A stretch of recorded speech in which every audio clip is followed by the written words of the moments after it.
na yan! Huwag ka nang magsinungaling sa akin. Anong kinalaman niyo kay Atty. Renan, ha? Akin na yan! Wala kang alam sa mga nangyayari! Anong wala akong alam? Ito na ebidensya ko, Ma'am. I heard everything.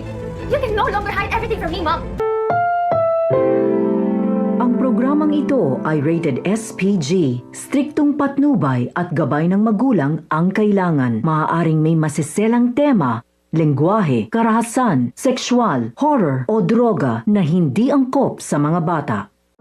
Tumitindi na po ang mga eksena maging ang kaganapan na ating pagkaabangan at ating nga rin namang pagkatutukan dito lang sa ating pinagkakaabangan at ating nga rin namang pinagkatupukang Lelet Matias, Attorney at Law.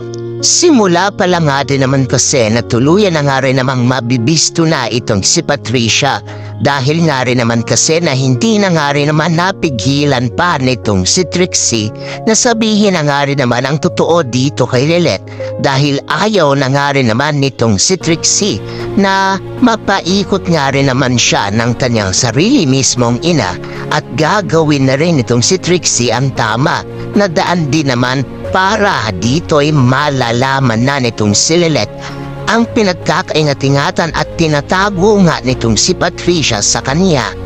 At dito wala na nga rin namang magagawa itong si Patricia kundi tanggapin na lang ang katotohanan na mahuhuli na siya.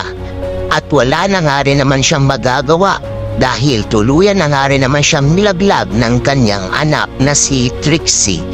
Kaya dito, sasabihin nga nitong si Lelet kasama nga itong si Trixie dito kay Patricia na wala ka nang kawala, Patricia.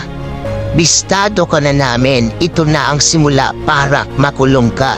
Hindi nga rin naman inaasahan itong si Patricia na talagang tinotoo nga ng kanyang anak na sasabihin nga niya kay Lelet ang lahat-lahat.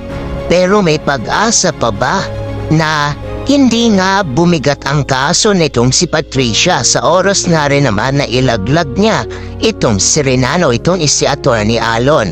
Ano kaya ang mga mangyayari dahil malaking pasabog pa nga din ang ating pagkatupukan at ating hari naman niyang pagkakasubaybayan.